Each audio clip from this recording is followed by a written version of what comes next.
여러분, 우리가 사랑하는 사람에게 사랑해 이렇게 고백하는데 어떻게 해서 이렇게 사랑해 고백하게 되는지 아십니까? 그 재미있는 어원이 있는데 숫자 1과 2와 3이 셋이 모여가지고 공기놀이를 하고 있을 때요.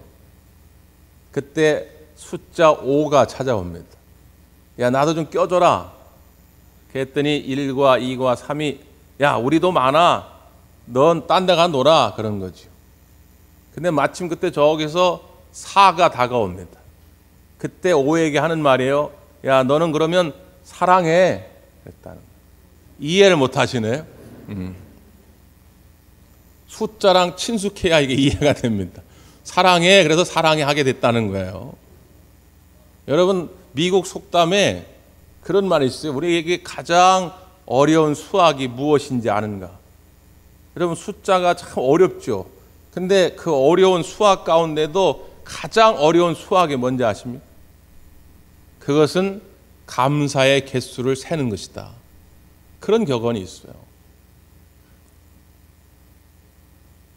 제가 참 2022년도를 이렇게 돌아볼 때 고난이라고 하는 것이 때로는 무지하여져서 감사의 개수를 셀 수 없는 우리의 심령을 새로 일깨우는 계기가 됩니다. 코로나 이전에는 우리가 이렇게 함께 모여서 예배하는 것이 그렇게 감사거리로 와닿지 않았을 때가 있어요. 왜? 너무 당연하니까. 이렇게 함께 모여서 예배하고 찬양대가 이렇게 찬양을 해주고 반주자가 이렇게 반주를 해주고 이런 것들이 그냥 너무 당연했거든요. 그런데 코로나를 지나고 보니까 그게 당연한 것이 아니었더라. 하나님의 큰 은혜가 없이는 우리 대광교회가 지난 40년 동안 이렇게 하나님께 나와서 아름다운 예배당에서 열정적인 예배를 드릴 수가 없었다는 거예요. 이 모든 것이 다 주님의 은혜였음을 새삼 깨닫게 됩니다. 이걸 이제 통찰력이라 말하기도 하고 해안이라 말하기도 하지요. 그러니까 이게 없어서 없는 게 아니고 깨닫지 못해서 없는 경우가 있습니다. 감사 좀 해보세요 하는데 나는 감사할 거리가 없어요 라고 말을 하는데 정말 없어서가 아니라 깨닫지 못해서 그럴 수가 있어요. 제가 얼마 전에 한 언어학자의 칼럼을 보게 됐는데 참 공감이 되는 칼럼이었어요. 우리말에 있다, 없다, 찾다라고 하는 이 세 단어가 모두 다 빛, 밝음을 드러내는 빛과 연관이 있다는 겁니다. 있다라고 하는 말은 빛다라는 말에서 왔다는 거예요. 빛다, 빛이 있다. 그러니까 빛이 있으므로 환하니까 있는 거예요. 그래서 있다라고 하는 말은 보인다라는 말과 일맥상통한다는 거예요. 내가 보이기 때문에 있다라고 느낀다는 거예요. 그러니까 없다라는 말은 그 어원이 어디서 왔느냐? 어둡다에서 왔다는 겁니다. 어둡다. 어둡기 때문에 없는 거예요. 그러니까 어둡다라고 하는 건 안 보이는 것입니다. 근데 문제는 뭐냐면 자, 안 보여요. 야, 내가 지금 지갑을 떨어뜨렸는데 너무 어두워가지고 지갑이 안 보여. 그래서 이것이 없는지 아니면 있긴 있는데 안 보이는지 이걸 우리가 분간을 못할 때가 있습니다. 그래서 찾다라고 하는 말은 눈과 관련된 달이라고 하는 단어에서 어원을 찾더라고요. 우리가 이제 눈에 이렇게 염증이 나면 다래끼 났다 그러잖아요. 그 다래끼 할 때 달이 눈을 나타내는 말이거든요. 그래서 이 찾다라고 하는 말은 눈에 불을 켜다라고 하는 말과 일맥상통한다는 거예요. 그러니까 찾는다고 하는 말은 뭐냐? 빛을 드는 거예요. 그러니까 어두워가지고 없는 줄 알았는데 빛을 들어보니까 있는 거예요. 그때 찾는다고 하는 깨달음을 얻게 됩니다. 성령께서 우리 가운데 오신다고 하는 것은 우리에게 이렇게 등불을 쥐어주는 겁니다. 어두워가지고 사탄이 우리의 눈을 어둡게 만들어가지고 보이질 않아요. 귀를 닫아가지고 들리질 않아요. 그런데 성령님이 오시면 그것들이 보여집니다. 아하, 이게 없는 게 아니라 내 눈이 어두워져서 보지 못했는데 이게 있는 것이었구나 하는 걸 새삼 깨닫게 돼요. 그래서 그 있는 것을 바라보면서 기뻐하고 감사하고 감격하는 것이죠. 요한복음 14장 26절에서 예수님이 이렇게 말씀하시죠. 보혜사 곧 아버지께서 내 이름으로 보내실 성령, 그가 너에게 모든 것을 가르치고 내가 너에게 말한 모든 것을 생각나게 하리라 말씀합니다. 성령님의 별칭은 보혜사입니다. 보혜사의 뜻은 뭡니까? 헬퍼, 돕는 자입니다. 그 뭘 도와주시냐? 우리 가운데 오셔가지고 모든 것을 가르친다는 거예요. 우리가 몰랐다는 거예요. 없는 게 아니라 어두워져서 몰랐다는 거예요. 그래서 가르쳐 준다는 거예요. 그래서 예수님이 하신 모든 말씀을 생각나게 하리라 말합니다. 그러니까 예수님이 어떤 말씀을 하시든 간에 제자들이 들었어요. 안 들은 게 아닙니다. 들었는데 이게 뭔 뜻인지를 몰랐어요. 예수님이 왜 우리한테 저런 말씀을 하시지? 지금 이 순간 왜 저런 말씀을 하시지? 저 비유의 의미는 뭐지? 몰랐어요. 근데 성령님이 오시니까 그걸 깨닫게 되었다는 것입니다. 성령 받고 권능 받고 살아가는 사람들의 특징은 뭐냐? 이 불을 밝히고 사는 거예요. 그래서 남이 보지 못하는 걸 봅니다. 남이 듣지 못하는 걸 들어요. 남이 깨닫지 못하는 걸 깨닫게 됩니다. 그래서 이 세상 사람과 다른 삶을 살아가게 되는 거예요. 부디 바라기는 우리 대광 가족들이 이 성령의 불길로 채워지기를 간절히 바랍니다.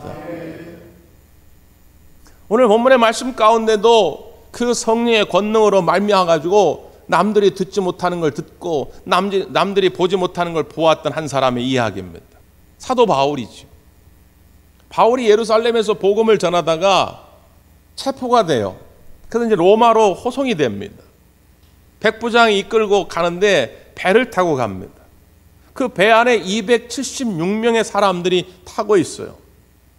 가다가 미항이라고 하는 곳에 도착했는데 바울이 보니까 야, 지금 출발하면 위험하다. 곧 겨울인데 어떤 바람을 만날지 모른다. 그래서 인솔하던 백부장에게 지금 우리 떠나지 맙시다 얘기합니다. 근데 백부장이 선장에게 물어봐요. 어떻게 하면 좋겠냐. 근데 선장은 아니다. 충분히 갈 수 있다. 가자고 그럽니다. 그래서 배를 타고 가요. 그레데 섬이라고 하는 데쯤 도착했는데 그 그레데 섬에 중앙에 높은 산맥이 있는데 그 산맥에서 역풍이 불기를 시작하면서 큰 태풍을 만나게 됩니다. 이 배가 이 타고 있던 270명 전원이 생명의 위기를 맞이하게 되는 것이죠. 자, 그 장면을 이렇게 소개하고 있어요. 13절, 14절인데요. 같이 한번 읽어봅니다. 13절, 14절 시작. 남풍이 순하게 불매 그들이 뜻을 이룬 줄 알고 닻을 감아 그레데 해변을 끼고 항해하더니 얼마 안 되어 섬 가운데로부터 유라굴로라는 광풍이 크게 일어나니. 저는 이 말씀을 읽으면서 이것이 우리네 인생의 이야기가 아닌가 이런 생각을 해봅니다. 남풍이 순하게 불매. 자, 이제 출발을 했어요. 남풍이 순하게 붑니다. 적당하게 불어가지고 배가 잘 나아갈 수 있도록 밀어줘요. 그런데 얼마 안 돼요. 유라굴로라고 하는, 유라굴로는 북동풍이라는 뜻인데 유라굴로라고 하는 광풍, 태풍을 만나게 됩니다. 그래서 배가 방향을 잃어버려요. 배가 막 뒤집어지기 일보 직전입니다.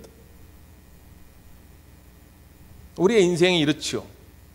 순풍을 만난 것 같은데 얼마 안 돼요. 광풍을 만납니다. 남자와 여자가 만나가지고 사랑을 하게 됩니다. 순풍을 만났죠.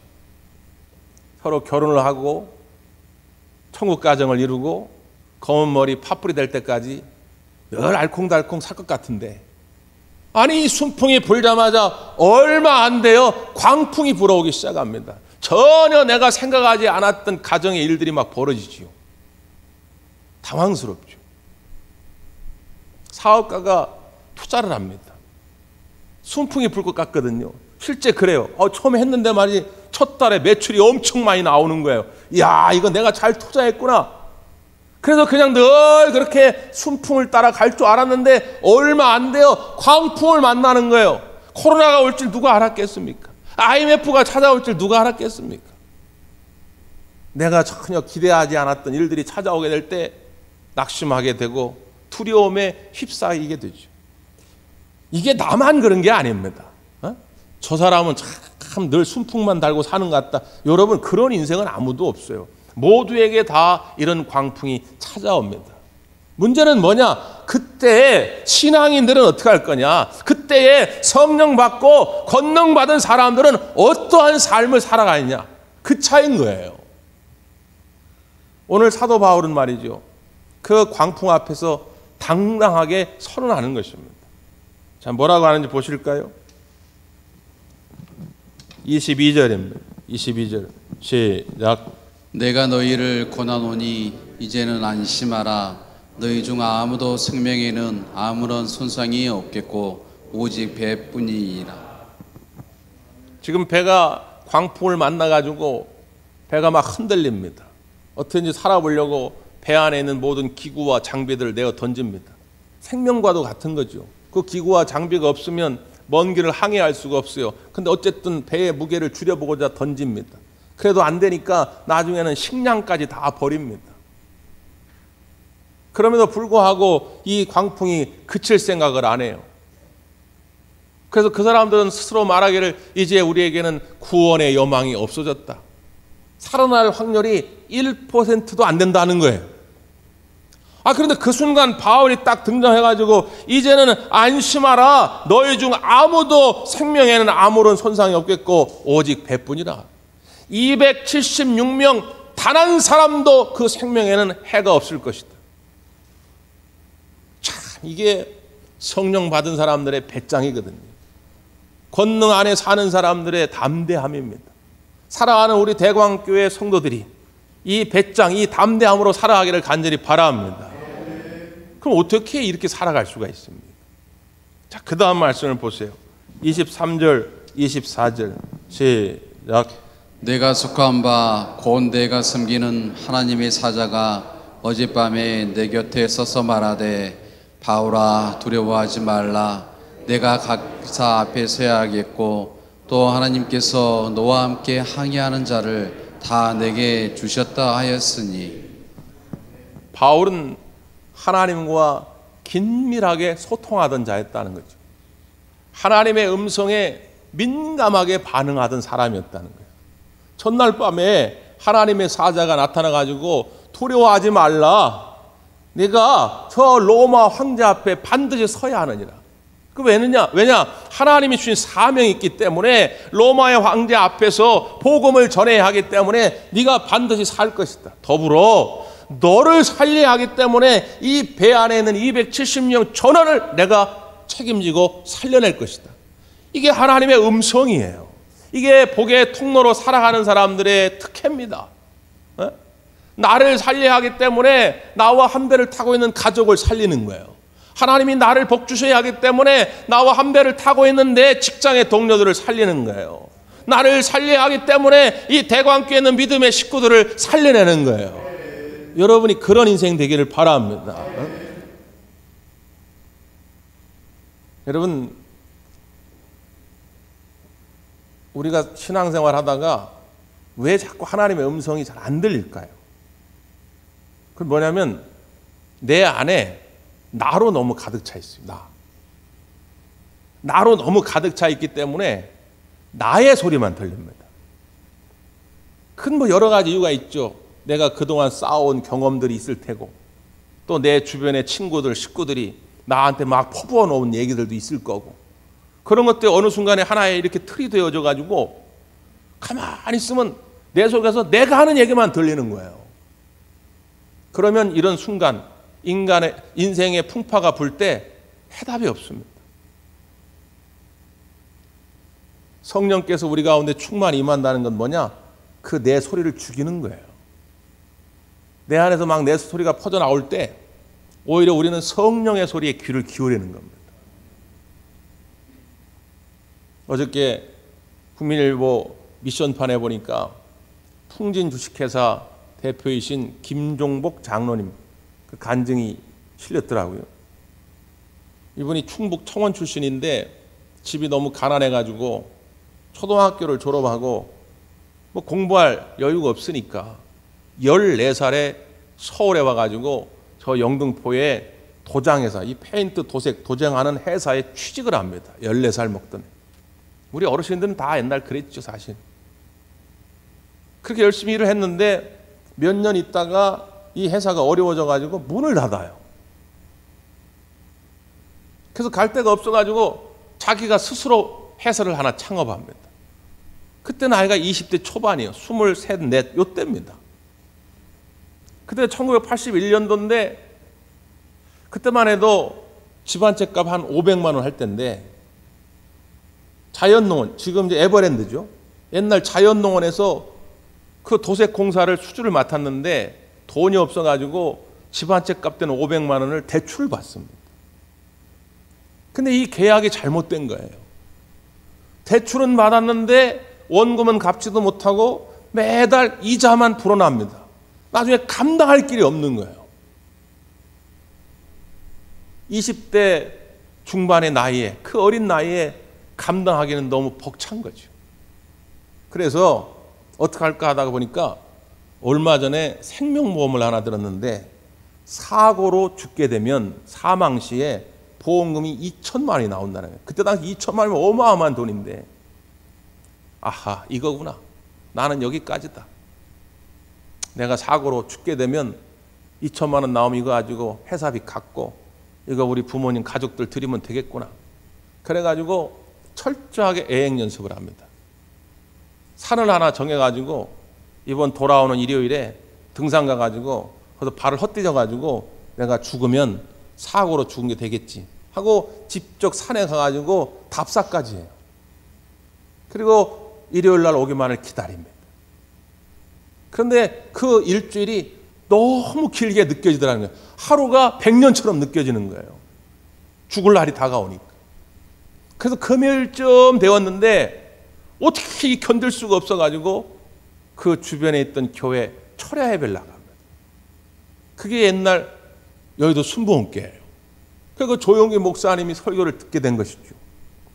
근데 그 목사님이 설교 시간에 어떤 회사 사장님 얘기를 들으면서 어떤 회사 사장님이 포기하려고 하는 순간 하나님의 음성을 듣게 됐는데, 하나님이 야, 이제야 내가 너에게 복을 주려고 하는데 지금 포기하면 내 복을 어떻게 받겠느냐? 그래가지고 어떤 사장님이 살아났다는 거예요. 그 예화를 듣는데 그 이야기가 마치 자기한테 하는 얘기 같더라는 거예요. 이제야 하나님이 복을 주려고 하는데 지금 포기하면 어떻게 하나님 복을 받겠어? 여러분, 누군가는 지금 이 순간 하나님의 음성으로 듣게 되길 바랍니다. 탁 자기 가슴에 그 말씀이 와서 닿는데, 야, 그렇지. 내가 이제 20대 중반밖에 안 됐는데 내가 어떻게 여기서 포기할 수 있겠는가? 나는 약하지만 천지를 지으신 전능하신 하나님이 나와 함께 하시면 나는 얼마든지 할 수 있다라고 하는 그날 저녁에 받은 하나님의 음성을 평생 붙잡고 살았다는 거예요. 여러분, 하나님의 음성을 붙잡는 자가 살아날 수 있습니다. 2022년도 대구함교회 표어를 하나님의 권능에 접속하자라고 하는 표어를 정하고 제가 계속해서 어떻게 하면 우리가 능력 있는 삶을 살 것인가를 말씀을 지금 매주 전하고 있습니다. 코로나 때문에 이 지친 마음, 코로나 때문에 이 우울해진 마음, 하나님 말씀으로 위로받고 하나님 말씀으로 새로운 능력 얻기를 위해서 제가 전하고 있는 거예요. 문제는 뭐냐? 이 하나님의 음성을 내가 듣고 믿음으로 내 가슴판에 새길 때 이게 능력이 되는 것이지 그냥 듣는다고 능력이 되는 것은 아닙니다. 잘 보세요. 사도 바울이 전날 밤에 하나님의 사자가 와서 말씀을 전해줍니다. 그때 이 바울의 태도가 중요해요. 성경을 다시 한번 봅니다. 25절입니다. 25절 시작. 그러므로 여러분이여 안심하라. 나는 내게 말씀하신 그대로 되리라 라고 하나님을 믿노라. 아멘. 내게 말씀하신 그대로 되리라고 하나님을 믿노라. 이것이 우리의 고백되기를 바랍니다. 마가복음 9장에 보면 어려서부터 귀신 들려가지고 고통받던 한 아들을 아버지가 데리고 옵니다. 예수님이 긍휼히 여기시고 아버지에게 묻죠. 야, 이 아이가 언제부터 그랬냐? 그랬더니 아버지가 말하기를 어려서부터 그랬습니다. 어려서부터 귀신 들려가지고 자주 불과 못에 던져지나이다. 그러나 하실 수 있거든 우리를 도와 주옵소서. 이렇게 고백을 해요. 하실 수 있거든. 그 예수님이 책망하죠. 야, 할 수 있거든이 무슨 말이냐? 믿는 자에게는 능히 못할 일이 없느니라. 근데 여러분, 이 아버지를 우리가 무조건 손가락질할 수 있겠습니까? 이게 어찌 보면 우리들의 모습이거든요. 이 아버지는 예수님께 나와 소망을 갖습니다. 이 아이가 예수님을 만나면 고침받겠자고 하는 소망이 있습니다. 그러나 그것만 있는 게 아닙니다. 그 마음 한켠에 뒤에서 자꾸 끌어당기는 것이 있는데, 어려서부터 그랬나이다. 이 말 속에는 어려서부터 그랬기 때문에 내가 이 아이를 고쳐보고자 많은 노력을 해봤습니다. 의원도 만나보고 점쟁이들도 만나보고 용하다는 방법은 내가 다 써보았으나 내가 실패했습니다. 이 경험을 통한 실망감도 같이 들어있는 거예요. 그러니까 이 실망과 소망의 충돌 속에서 믿음이 있는 것도 아니고 아닌 것도 아닌, 할 수 있거든 우리를 도와주옵소서, 이렇게밖에 못하는 거예요. 이 경계 속에서 신앙생활하는 사람들이 의외로 많다는 겁니다. 이게 믿음인 것 같기도 하고 아닌 것 같기도 하고 말이죠. 분명히 오늘 이 아침에도 예수님께 나와서 주님의 음성을 듣는데 내가 그 음성 붙잡고 승리하길 바라는 마음도 있지만, 지나온 내 인생을 이렇게 돌아보니까 아유, 안 됐는데 뭐, 그 실망과 절망이 나를 또 끄집어 내리고 있는 것이죠. 예수님이 책망할 때에 이 아버지가 태도를 그래서 고칩니다. 아이고 예수님, 내가 믿나이다. 나의 믿음 없음을 도와주옵소서. 그때에 오늘 예수님께서 선언하시고 그 아이를 붙잡고 있던 귀신이 쫓겨난 줄 믿습니다. 우리 예수님은 그 100%의 믿음을 여러분에게 요구하고 있는 것이죠. 내가 살아온 경험, 그래서 그 경험 속에서 실패한 것들, 이 실망과 절망감들, 여러분 그거 생각하면 믿음으로 고백하기가 어렵죠. 지금 월드비전의 회장님이 조명환 교수님입니다.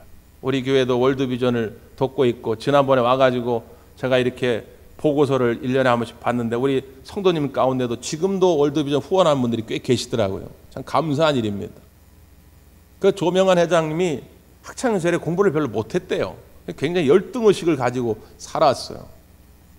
그래서 대학도 입학원서를 쓰는데, 옛날에 건국대학교 미생물학과가 지금은 이제 굉장히 인기 있는 학과고 경쟁률이 센데, 옛날에는 가끔 미달이 나왔대요. 별로 취업에 도움이 안 된다고 해가지고 가끔 미달되는 사태가 있어가지고 눈치 보다가 거기를 집어넣는데 어떻게 거기를 합격한 거예요. 가까스로 커트라인에 걸려서 그걸 합격을 한 겁니다. 그런데 어느 날 하나님께서 그의 마음속에 교수의 꿈을 주었다는 거예요. 자기는 별로 머리가 똑똑한 것도 아니고 자기 집안 형편이 좋아가지고 저 유학할 때 돈을 막 이렇게 후원할 수 있는 그런 형편도 아닌데, 그런데 마음의 교수의 꿈을 갖게 됐다는 거예요. 그래서 실제로 훗날 미국에 가서 유학을 하고 돌아와서 건국대 교수를 하고 교수협의회 회장도 합니다. 그리고 에이지 태치 운동본부 본부장도 하고, 그러다가 이제 지금 월드비전 회장이 된 거예요. 근데 그분이 뭐라고 그러냐면, 자기가 생각해도 자기는 그렇게 공부에 소질이 없는데 그때 하나님이 내 마음속에 주신 말씀이 있다는 겁니다. 그게 빌립보서 2장 13절의 말씀이에요. 너희 안에서 행하시는 이는 하나님이시니 자기의 기쁘신 뜻을 위하여 너희에게 소원을 두고 행하게 하시느니라. 너희 안에서 행하시는 이는 하나님이시니, 이 말씀에 충격을 받은 거예요. 뭐라고요? 나는 내 안에서 내가 일을 행하는 줄 알았더니 내 안에서 행하시는 분은 하나님이시더라는 거예요. 그런데 왜 그렇게 하시느냐? 자기의 기쁨을 위하여, 하나님 당신의 기쁨을 위하여 우리 안에 당신의 소원을 두고 행하게 하신다는 거예요. 그러니까 나라고 하는 이 존재는 별 볼 일 없을 수 있어요. 근데 하나님이 영광 받으시기 위하여, 하나님이 기뻐하시기 위하여 내 안에 하나님의 거룩한 소원을 주시고 하나님이 친히 나를 통하여 행하게 하신다는 겁니다. 그러면 할 수 있겠다. 그러면 할 수 있겠다. 나는 그저 최선을 다해 공부를 하고 그리고 그 앞길은 하나님이 이끌어 가시겠구나라고 하는 믿음을 가지고 행하였더니 여기까지 왔다는 거죠. 사랑하는 성도 여러분, 우리는 어차피 약해요. 지난 과거를 돌아봐도 그렇고 현재의 나의 실력을 돌아봐도 그렇고 나는 약합니다. 그러나 우리 안에 소원을 더 행하시는 분은 하나님인 줄 믿습니다. 그 하나님 말씀 꽉 붙드시고 담대한 삶이 되기를 간절히 바랍니다. 기도하겠습니다.